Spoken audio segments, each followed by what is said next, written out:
Folks out here trying to figure out ways or different ways to save money because things have become so expensive. Let's check it out. All right, it's no joke. Everybody's pretty much broke. Shit is so expensive. And I want to know, how is everyone saving a ton of money? What are you cutting out of your life? What are you giving up on for the time being so you can save more money so you can get ahead? I have a lot of financial goals for the next 6 to 12 months. And every single time we go to pay a bill, every single time I go to do our grocery list, it makes me sick because literally the bills are increasing every single fucking time. I'm getting less food for more money. I'm shopping at Aldi. I'm literally shopping sales. I am doing my hair and nails at home. I'm only shopping at thrift stores and only buying things that we absolutely need. We try and not go out as much. We can just have fun at home. Like, we are doing so many things. We've cut back on all of our subscription services because we just genuinely do not even have the time to watch all the TV. But I'm like, what else can we do? There's gotta be other ways. And like, of course, people are going to say, well, add more income. Okay, we already did that, right? That's only doing so much. And like, there's other income streams besides the part-time job, right? You have like TikTok and social media and ways you can make money off there, or selling things, like whatever. But how is everyone doing it? What are you doing? What have you cut out that is making a big difference in the amount of money that you were able to spend? I don't want to hear like, oh, stop buying coffee. Okay, literally only buying coffee like once a week or once every 2 weeks is not going to make a huge difference, to be completely honest. So maybe a little bit better tips than that. I mean, I think she pretty much answered it herself with the social media thing, but that's just my opinion. But she is getting she is right. Things are getting expensive. I know, I live in the state of Maryland. My cars are registered in the state of Maryland, and my registration renewal came I got a lot of cars. My registration renewal came. Like, I'm looking at, like between $250 and $500 per car to renew my registration. $250 for 1 year, $500 for 3 years. That's the discount they give you for 3 years. So, and I get it. They're trying to bring in more revenue. And if you have certain type of cars, so like my wife's car was like $150, but then I have like some exotic cars. So each of those was like $250. Well, some weren't exotics, but if they are, I don't know how they're coming up with this scale, but they are charging a higher registration fee for certain cars. I'm not sure if it was the weight of the car or what it was, but because of taxes, right? They want to bring in more revenue. That's why we're kind of weighing if we're going to move to Florida or if we're going to move to Puerto Rico, because like we're kicking out way too much money in federal and state taxes. It's getting kind of stupid, and fees and stuff. But as far as to answer her question, the internet, in my opinion, the internet. But let's go on to the next one. I can't help but laugh at how a lot of these like big brands and corporations are practically begging people to come into their stores and shop for the holiday season. Now that we're almost like halfway through Q4 and they realize people are not buying. People aren't buying. And a lot of businesses make almost 25% of their annual sales during the holiday season. And I'm surprised that they're surprised. Like, what did you think was gonna happen? You hiked the prices up on everything. Mind you, like a jacket costs over $150. It's like 100% like plastic, mind you. You don't even pay your employees like a livable wage. People can't afford groceries, let alone to shop in the stores that they work at. And you lobbied behind politicians that stripped like people's affordable health care and safety net programs. Like, people are concerned about eating, and these brands are like, well, why does nobody want to come in and shop my 25% off holiday sale? My 30% off Black Friday sale. Get out of here! Be like so for real. It's like, oh no, if it isn't the consequences of your own actions. I just scrolled past a TikTok of like an ad where like Victoria's Secret is selling pajama sets for $5.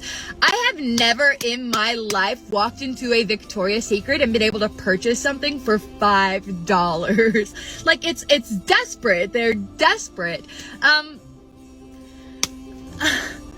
What did you think was, people are struggling to survive, like holiday shopping back of people's mind. Come on. Ugh. Yeah, I mean, she kind of has a point. And this is the thing, I don't care about left or right, Democrat, Republican. But this is what happened when certain policies are implemented. For most people that don't know, with this whole tariff thing, it sounds good, but you pay the tariffs, right? The expectation was that the companies were going to pay the tariffs, but that's not how capitalism works. They're going to push it onto the consumer. So that makes normal household things more expensive. When you go to the grocery store, it makes groceries more expensive, right? Clothes, shoes, it just makes it more expensive, right? So a lot of people, and here's the thing, right? If you are wealthy and you voted for Trump, rightfully so. But if you're middle class or if you're very low income, you voted against your own interests. That's what a lot of people don't understand. I don't care about left and right. They're both wings on the same bird.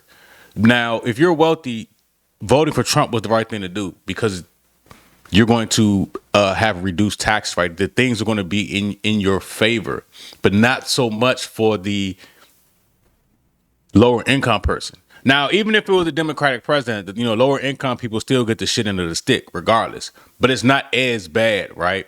And again, it's a messed up situation. But if you're a lower income or middle income, you voted against your own interests. Now, I get it. You're against the whole transgender thing, and you're against the illegal immigrants.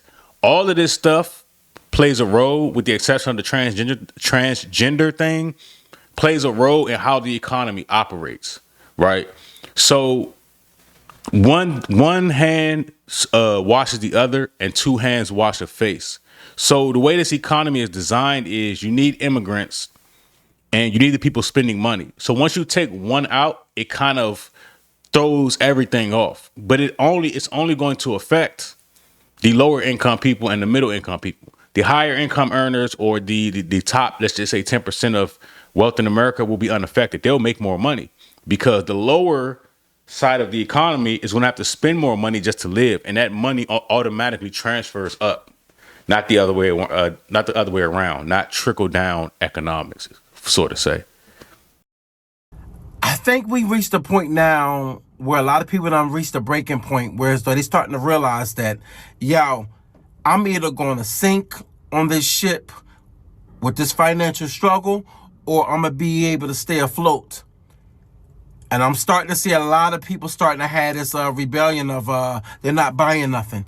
They keeping their bread. I think it's very smart for people to start to strategize and figure out ways to try to minimize their costs of just their purchases. A lot of us overbuy, me as well.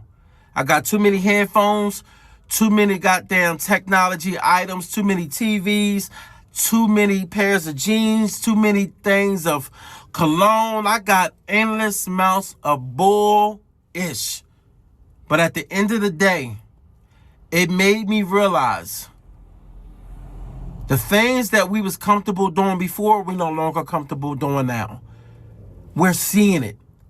It's a reason why when I put a post out talking about today's economy, why people show love and they also send their comments and their views of how they feel about what I said. And a lot of people are not far off of how I feel. A lot of us.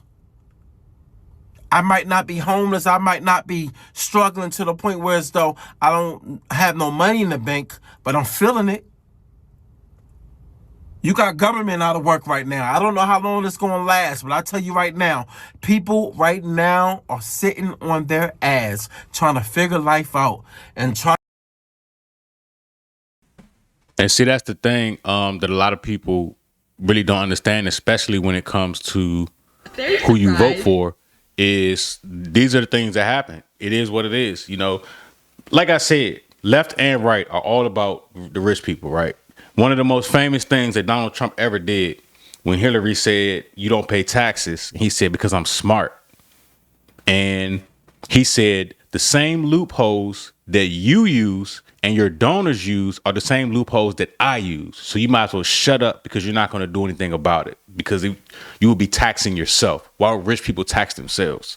Think about it. If you are in Donald Trump's position, the cabinet, the congressman, why would you put do or put policies forward that are against yourself and your friends, right? So that's how you got to look at this thing. So all in all, it's definitely this is just getting started. It's going to get worse. It's going to get a lot worse. A lot of people aren't even ready for what's coming. But always stay positive, vigilant, and look for ways, right? A lot of multimillionaires and billionaires were made during hard times and recessions. Don't forget that. And that's just real.